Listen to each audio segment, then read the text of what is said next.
Riri, you can actually help people. I know.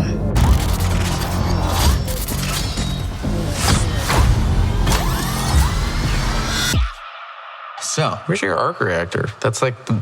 You know, they don't exactly hand those out. Y'all calling me crazy when I've been balling all day like Brady.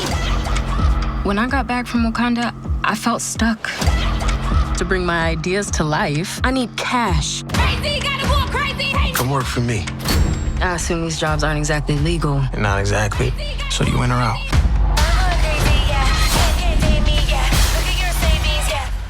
Hello, my name is Debra Chosen. I'm here with Black Things UK. Thank you so much for your time today. So jumping straight into the conversation. In the original comics, we know that the story of Ironheart is based in Chicago. Now, what I found interesting was for this screen adaptation, you've chosen to stay true to this. To Ryan, why does Chicago make for the perfect backdrop for this story to unfold? And how did this city inspire your direction?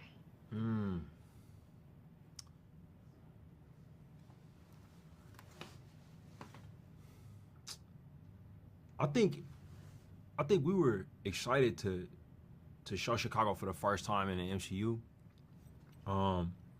and we try to be, we try to jump off what the comics have there, and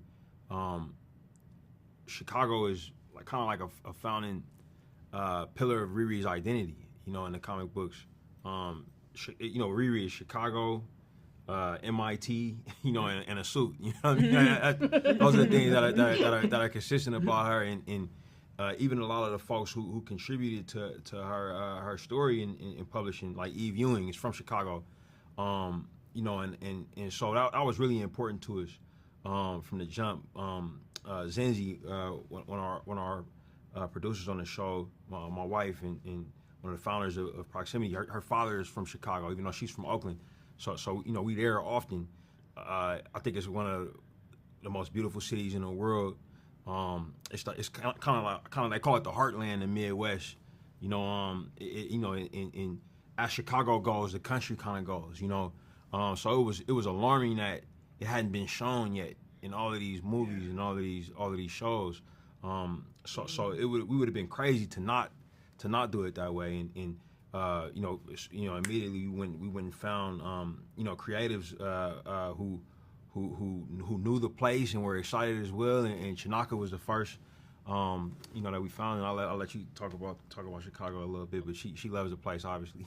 When I read the character that my good friend Eve Ewing wrote of a neurodivergent Black technologist living in Illinois, I was like, is this my mother? Did you find my mother's biography? My mom is she didn't go to MIT, she's a Northwestern engineer, but she's got a degree in mechanical engineering and computer science. She grew up in and around Illinois, and so I felt like I wanted to get it right on so many levels. I'm a poet from my life before this, and I grew up in the Chicago slam community in and around it, and so yeah, we wanted to make sure that every aspect of Chicago that we could get in there, we tried our best to do right by it. Yeah, and that you did, yeah. Definitely paid homage to the city. Thank you, sis. Yeah.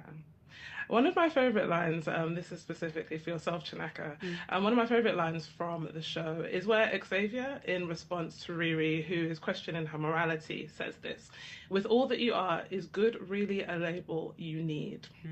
What do you want audiences to take away about good and evil and our own sense of morality?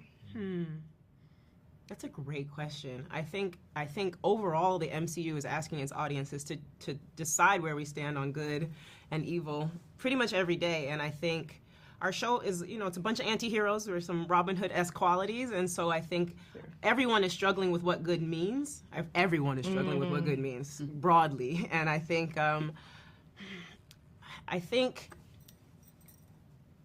Riri's she's a young adult who's faced with making the path for her life, and so all of her choices about good and evil mean something so much bigger than I think the rest of the world can even acknowledge.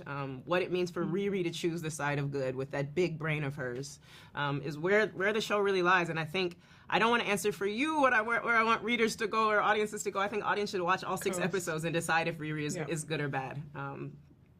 Yes. Yes, definitely. And Angela, we see this tension between Riri and Xavier where he feels that her use of technology has gone too far. Do you think that Riri represents an exploitation of technology or a celebration of its possibilities? Just with the questions. I was like, these are the best questions we've had so far. Like, so it's good, you know, 10 points for Gryffindor. Yeah, I feel celebration. I mean, I think there's a little, again, like there's no good and evil. I don't know that it's all or nothing celebration and exploitation. Her end goal is a honorable goal of what she's trying to do. Her ways of getting there sometimes, you know, and again, it's like, you know, Natalie shows up not necessarily intentionally, but the fact that she doesn't immediately change it up, you know, right away. Why she does that is, you know, is on her, but I don't know. To me, it feels it's a celebration because why she's doing what she's doing is, in my opinion anyway, is an honorable reason. And we all, you know, in terms of trying to do the right thing, often do or say the wrong thing. And Riri, who, you know, I mean, she went to college. She went to MIT at 15. And to be on your own in a college environment, being the smartest one in the room at 15 years old, I mean, that's a lot. So to expect her to come out as this, like, come home from that and just be at, what is she supposed to be, you know, still in her teens, of being somebody who's capable of distinguishing exactly doing the right thing all the time when grown-ups in their 50s and 60s can't always do and say the right thing. It's a lot of expectations. So yeah, I think she's just doing her best. Yeah, absolutely. Thank you all so much for sharing. I'm very excited for the rest of the world to, of course, witness the masterpiece that you've all created. So thank you once again. One question for you, sis. What is this bronzer? Yes. Oh, I'm glad you asked. Put it in the chat. Well, put it in the chat. It's a little bit of NARS. Okay, thank thank you. Laguna. Yeah, shade 8. Loving it. Thank you.